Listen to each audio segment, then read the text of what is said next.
social media, and then I just became kind of known for that for some reason. But really, I always wanted to do more than that, and so I use social media to kind of leverage relationships and kind of like traipse through different career opportunities.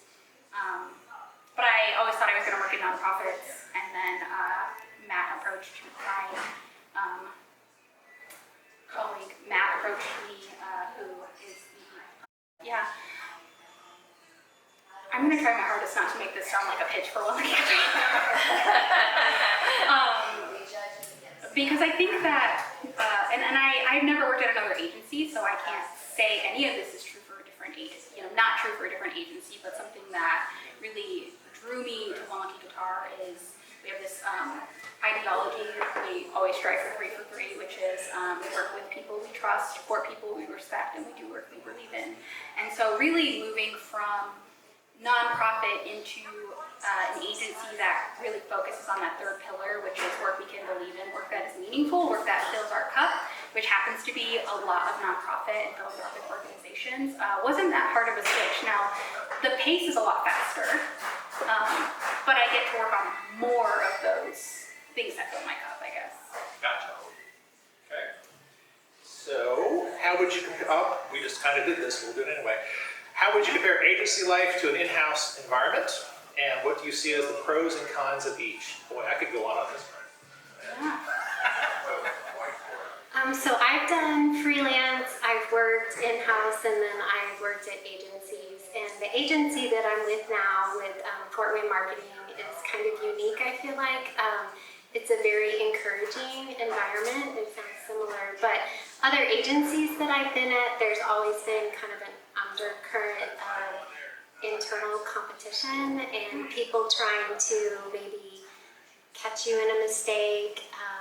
I've heard people say, well, you make this mistake, that person should be fired. And I'm like, so I didn't really care for that. I feel like if we're all pulling together and if you make a mistake, then I've got your back and we're going to deliver for the client versus, I got you.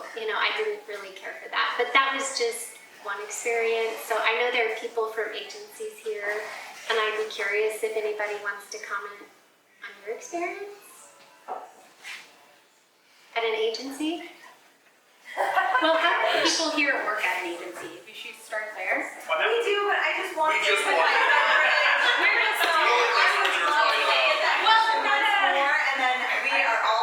more just I wonder in the room who has agency experience and who has in-house experience. This is not a raise your hand to offer a comment. This is raise your hand just to get a lay of the land. So I know who we're talking to. Who has both? Who has both? That's a good start. Cool. And then agency only? Agency only? And then in-house only. Okay. Yeah. That is interesting. This feels like a good mix. That's why I think it's a good. Just kidding. Don't answer that question. Well, that's kind of the question. It's not the question, but it is. What are the differences, and why would you want to work at one maybe over the other? Like, what are the pros and cons of each? Just since you weren't in the question. Or freelance. Freelance is its own animal. Like, I feel like I have the best of all worlds because someone else goes out and gets the client, and then I get to do the fun stuff and deliver creative, but I don't have that pressure of always looking for the next job. So I really like that spot for me right now. I mean, I can speak to this a little bit. I've been mostly in-house all my career. I've had agency jobs too. The biggest thing that I find about in-house is trying to not be disparaging. It can turn into a clock puncher mentality, in my opinion. That is good and bad. People should go home and enjoy their lives, but there are sometimes, I think if you're striving creative, you want to push it farther and kind of see where it can go. And sometimes there just isn't a lot of appetite for that. I also think that sometimes the bar may be a little bit lower. That's just my own experience. But there's something to be said for that kind of frenetic, really intense agency life, even though it's not, in my opinion, not as stable. the work can be really inspiring. So I think it's just, do you want stability? Do you want inspiration? What are you looking at in your career? Where are you in your life? One isn't necessarily better than the other. But yeah, it's an interesting dichotomy because they're not the same. Yeah, a word like I think supports that. To me, in-house is a lot more predictable too. You have a lot more information also. You become really, like, you know all of those things. I think that's true of agencies as well. Like, you get to know your clients as you have, you know, standing clients over time, but you lose clients. You get new clients, and so there is that, there's more of that turn of everything. And I think one of the, like, and I don't know this to be a fact, but I think one of the, like, reasons agencies exist and are successful is because when you get those highly, like, creative driven people, you can keep them entertained. And I say that this of myself, like, this is not a, like, some people get bored doing the same things, but your agency can have that, like, people who are super driven by maybe overworking a little bit, but I do think has a higher rate of burnout. People job hop more between agencies. Not that people don't do that in-house either, but I think it's a lot faster paced. Yeah. But I agree. I think sometimes in-house you get too comfortable. I think that's part of what you were saying, Chris, too, is that you're doing the same thing over and over and over again. And so, like, I only did it for about a year and a half, and it was like, I need something else. So, I mean, one thing I can speak to in that is there's this, it becomes very tribal. It becomes very much, in my experience, like, oh, well, we know our customer, they've always been this way, and blah, blah, blah, blah, blah. And there's no real evidence of this other than tribal knowledge and history and background. One thing about an agency is you actually do discover, you do find out about what these clients are, and you do talk about things that you don't necessarily are not an expert in. So I think there is kind of an in-house environment, there is a pitfall of just going, we got this. It's been the same customer since time immemorial, and we all know that's not true. Paul can speak to that. So Paul and I worked together for years. But yeah, it's just interesting. It's like, I don't like making assumptions in my own career that we know everything, and it's just a blank slate. We know exactly who our customers are. They're always going to behave the same forever. And that's just not realistic. Well, and I think that that's one of the really powerful things about, like, more now than ever, agencies or companies don't really, not as many companies have agencies of record, right? You are bringing in new perspectives all the time. You're switching up your agency partners. You have an in-house team that's really running it, and then you're bringing in an agency to come up with a big idea, and then have your team execute, or just like bringing an agency in to consult for a short period of time. And I think that is maybe one good benefit or solution to some of that for a lot of people. And I think we see at least more organizations doing that. Like, we're coming alongside you, like, but we're not acting as your marketing arm. We're not your CMO, but we are, you have a CMO, and we're just acting as, like, a little extra creative boost for you. So I have a question for you on that, because I've worked in a couple of places where we came alongside someone and we were just getting into a groove, and then they took what we created in the template or whatever, and they're like, okay, we can do this in-house now, and they dropped us. So that part isn't so much fun. I don't know if anybody else has experienced that, where you've kind of helped them get the base going, and then they're like, yeah, we can run with this now, and what do we do? So that's not awesome. And then they run it into the ground. Yes. Did you experience that at all? We have, yeah, definitely. I think that's, something we've started to do, because we have experienced that, and that's very frustrating. Something we've started to do is we have a scope of work for concepting, period. Like, you just pay us to think about this. Not, before, and especially this is a problem, I think, with the RFP process that asks for you to come in and provide spec work.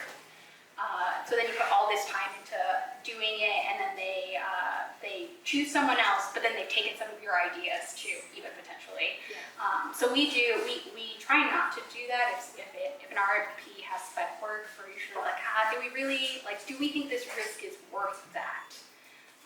Especially as a small agency, because we're 10 people normally, but even 8 people right now. We're down 2 people and are in the hiring process for that. But yeah, we've really tried to assess the risk-benefit scenario for that, and really with our existing clients, they are okay with and expect now that we go through a concepting phase. So they are paying us just for the idea instead of us paying to do the thing, and then having all these extra ideas that then they turn into their own thing.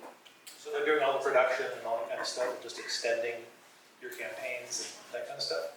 I'm not sure what I don't. Like they're taking your concepts and then they're just kind of running with them. Not exactly, no. We usually then, sometimes, yes, we do have clients that just pay us for the ideas. But then that is part of the upfront conversation, is we are providing you ideas that we know you're going to do. A lot more of our clients are paying us to concept the ideas, and then we estimate based on what they decide they want to do. Okay. So let's switch gears here a little bit. Let's kind of talk about the craft itself. What are the differences between copywriting, technical writing, editing, and proofreading? Where are the overlaps, and how do you manage the expectations of clients or even bosses that expect you to do it all when they're all very different? Sorry. No, that's just my job. It's fine. You're not alone. I feel like it does overlap. Like anybody who's doing copywriting is, if you're doing something for a client and you're learning something new, that's not exactly technical writing in the deliverable, but you have to bring that same mentality to that new client of you're learning and exploring and asking the right questions so that you can represent their story well. So I feel like there's a huge mesh, and anybody who's a copywriter is also going to be editing their own stuff, and they're going to be proofreading their own stuff. So to me, those are all very blurred in almost every project. I agree to a certain extent, just in that I think that 100% I'm responsible for the writing, the editing, the proofing, but that doesn't mean I'm good at all of them. Like, they kind of are different parts of at least my brain, because specifically I think in terms of, there's just a lot of style things that go into writing, and so I tend to at least, I'm a very big fan of the shoot first draft and all of those kinds of things. So I think I tend to, lean into like, when I'm concepting or writing something, my first goal is to get the idea down. And that means that it may not be written 100% perfect that first time. And if specifically, I guess in an agency especially, if I'm supposed to be churning a lot of work, that, someone else is going to have to final proof that annual report. I can't do it, Yeah, that is true, and I think that's helpful because if you've seen it 500 times and you've changed something and you take a quote someplace else and then, oh crap, I sent it to the client and I didn't have to write, the quotation mark didn't end up in the right place because I shifted it around, and they see the little things, but they don't know like the bulk of this huge mental effort to get it to this point. Yes, that's excellent, because you do need that second set of eyes. How do you explain to the C-suite that this is one of the challenges we have, that technical writing and creative writing are not the same thing, or brand writing? Well, because I was a freelancer for a while, like I did just technical writing for 12 Orb Sealing Solutions, and I had to learn about seals and gaskets, and I did these interviews with like Mopar parts, and they had to have these seals that wouldn't fail when these, they take these SUVs out into the desert, and that was like very, very, very technical writing, and I didn't do it very long. So that's a different brain mentality, I feel like, and you have to make sure that every single detail is right, whereas I feel like sometimes, like for our nonprofits, or other types of clients, you can have a lot more freedom artistically to tell their story in whatever way you want to, that you feel is going to put them in the best light and reach their customer. It's much more nuanced, but I think technical writing is very left brain. I don't do technical writing. Because I think it's a very, like, not that you can't, like, I can't utilize both sides of my brain, but, like, you know, there are just things that I'm better at. And so, I think I'm very fortunate that I'm not often asked to do technical writing, but there are times, I think, even, you know, with the account managers, probably as close to a C-suite as we're gonna get, where I can say, hey, I think that someone else needs to do this. There is a better fit for this, and here is why. And that's not always successful. You know, sometimes we're paid to do a job and we just have to do the job. But I like to set expectations early that, you know, if you want me to concept something really creative, that's where I shine. And if you want me to write something highly technical about,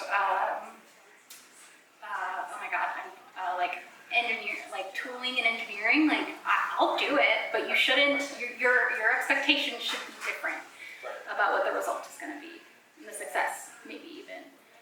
And so I really love freelance partners for that reason. If you know any technical writers, please send them our way. Sure enough. So that kind of segs into the next question. What do you see as some creative liberties in copywriting? How do you stand up for them when needed in terms of style and all that?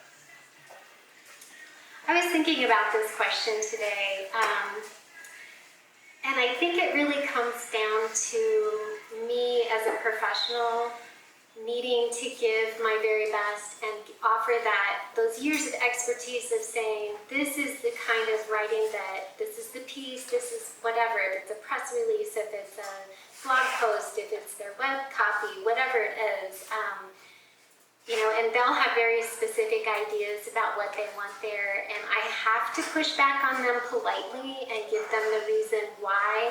I don't recommend that you go in that direction because X, Y, and Z, and it becomes its own sales job. But then at the end of the day, I push back pretty hard because I want them to have the very best product that I can give them. But then I always end up saying at the end, this is your content, you own this, you're paying for this, and at the end of the day, this is your final decision. I just want to get you all the information you can so you can make that decision. So that's kind of been my fallback, is I can't do my job and be happy about it and proud of it if I don't at least push back on what you're trying to, take us in a different direction. And I think there are different levels of it as well. Like, do I want to, we're friends on LinkedIn. If we're connected on LinkedIn, I don't want to debate the use of the author economy with you.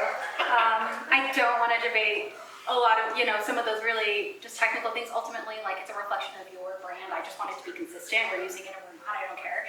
There are things, so like that level, those are some things I consider creative liberties. You know what I mean? Like, I like to break, like, no, it's not a complete sentence. Maybe it's intentionally that way. Maybe I'm trying to disrupt your, like, pattern, what you're expecting. I think that specifically in an agency environment, I just expect people to push back at this point, and positively or negatively, ultimately our success is their success, right? If they're successful, then we're successful. So I never want anyone to feel like, there's such thing as bad feedback or anything like that. Like, we're pushing toward making it as strong as possible, and maybe we'll disagree on what that means, and that's okay. But I always start with going, hey, I know they're probably not going to like this, but let me tell you why you should consider this. And so I think the interesting thing is, I don't even get to defend my own work really, because an account manager presents it. Oh, yeah. So I usually go straight to the account manager and I'm like, hey, they're not going to like this, this, and this. And here's why I did these things anyway. And sometimes it works and sometimes it doesn't. But I think the most important thing is, like, knowing them and saying them in advance, or, pushing back when you can. not being afraid to, there are some battles you just don't want to fight, and that's fair, so I think I prioritize mine. Right. How often does the AE, you think, side with you or willing to fight that battle, or is it just not worth it? How often do they? Yeah, like if you're strong, if you feel strongly about something that a client that you know that's where they need to go, but they're not quite ready for it, how do you balance that whole game? Is it something that you explain to them that this is why it's important, and are they willing to kind of go there? I think it depends on the client, like the account manager and client relationship too. I think there's a level of like, does the account manager feel like it won't damage their relationship to fight back a little bit? Most of the time though, I do feel like if we feel strongly, if creative feels strongly about something, then the account manager will be ready and have a conversation. And sometimes they come back and they're just like, no, they just want to change this. And I'm just like, well, I really think we should. And they're like, no, we just got to keep it moving. And so that happens occasionally, but I feel like usually they're pretty receptive from my experience. Okay, we're going to move on to the next topic, which is, of course, AI. Kind of explain where you are with AI as far as in your jobs. Are you using it? What's your general feeling about it? This is going to obviously bring up a lot of feelings and a lot of thoughts. I think that's perfectly fine, but this is a technology, obviously, it's not going away. So as creatives, we have to find a way to, how do we adapt to this? How do you, I guess the first question is, just for the room, the companies you work for or the agencies you work for, what is their general take? Are they scared of it? Are they adopting it? Are they not adopting it? I think it's something that's just interesting to kind of ask about. Yeah, so we're using it. And I've just started to dabble in it like in the last 6 to 9 months, and I'm kind of having fun.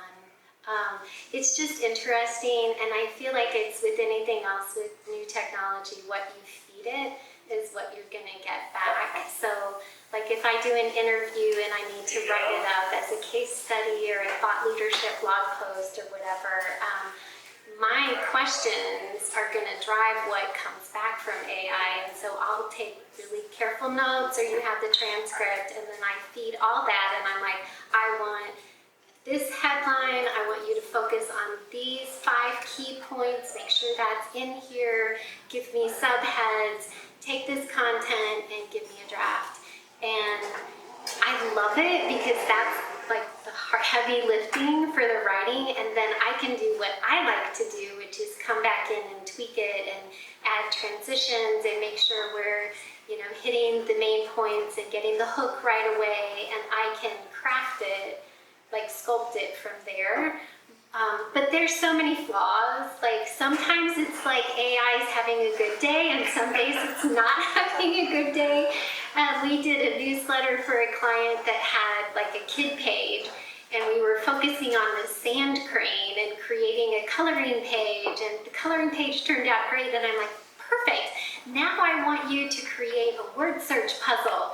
And it came back so wonky, and I'm like, no, you need to have this line here under this word, and it's like, I fixed it, and it shot it exactly the way that it come first, and I'm like, no, you didn't, I just walked away. Like, we'll try this again some other time. So there are limits to it, but I'm kind of having fun. And for those clients who are always gonna change everything you write anyway, I feel like this gives me that, I don't have to put in all of the brain power and be so connected and have so much ownership of something when I know they're gonna, you just have some clients, no matter what you give them, they're gonna change it.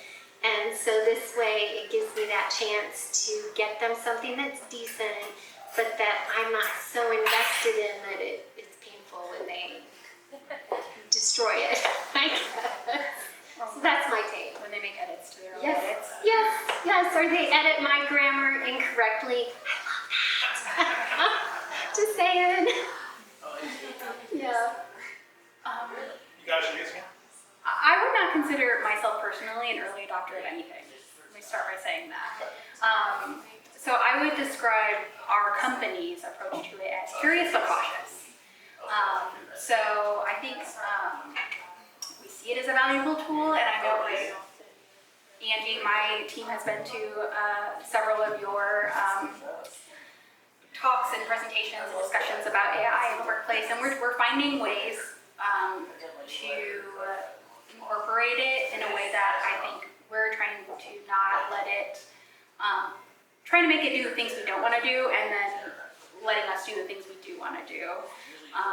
And we don't, I think being at such a small agency is interesting because you have so much more agency over kind of how things are approached.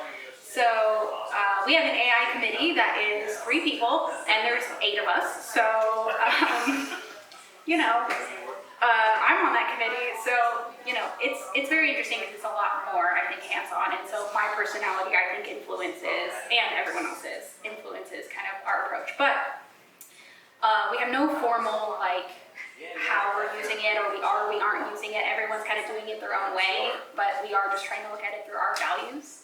In that, like, if one of our values is imaginative, like, how does it help us be more imaginative, but not be imaginative for us? So using it in ways that streamline the process. So I used Gemini for the first time about a month ago, guys. First time. And I have been using it to like help me mostly like do things I would just be searching, like help me find what are a list of words that start with the letter N that are positive in tone and incite action or something like that. That's pretty much, I think, the extent of how we're using it. I'm trying to figure out how to use it to create our chore sheets though, so. Yeah. I mean, I use it, so as Angie knows very well, at one time, AI scared the crap out of me. And I didn't know what to think of it, and I was like, oh my God, it's gonna steal our jobs and all sort of stuff. And I started playing with it, and I was like, wow, this is really cool. And the fact that if you could put barriers around it and you can understand the role you want it to provide, then, like, I found out in my job, if I want something super specific, especially product specific, like if I'm trying to create an image of a guitar, it's not going to happen. It's going to be wrong. It's not going to understand all the details, all the quirks, because it hasn't been trained on it. And that's fine. I don't use it for that. I use it for, especially on the copy side, like I'm not a copywriter, but sometimes I have to get an idea out. I have to get something at least started so somebody that is an actual wordsmith can play with it. But I find it generates ideas.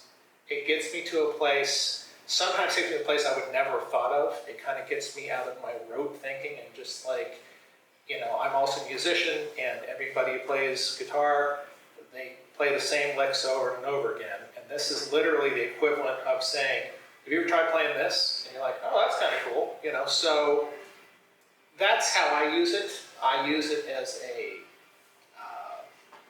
comping tool, as a springboard. I would say almost never is it final work, but yet I think, at least in my own experience, and I understand where it comes from, but my own experience, that it's Terminator and we're all going to die, I think is a little much. So anyway, that's my personal feeling. So anybody have any? Can I just, Yes. oh, I just want to offer, because I read a book called Mailed It. If you do email marketing, it is phenomenal. Dave Tibble's, write it down. Mailed It. And they created, based on the research in the book, a custom GPT that's based on the learning and the like formatting and everything that's in her book. And it is phenomenal. Like I write my emails and my brain just goes, right? It's like, there's like it's attributed to way too many people of the like, sorry, I wrote you a long letter, I didn't have time to make it short. And it's that, right? And it puts it in the order because, you know, people don't read. And so it puts it in a way that's like, here's the most important part. I always want to put the human, like, how are you doing? And how are your children? No, I need to get past that. Put that at the end. And it helps me like remember how people actually read because it's tighter, right? It's not just like making stuff up from anything that's ever been on the internet. It's just her book and her research. And so I often find that the output is really quite good. Even though usually what happens is I use my own words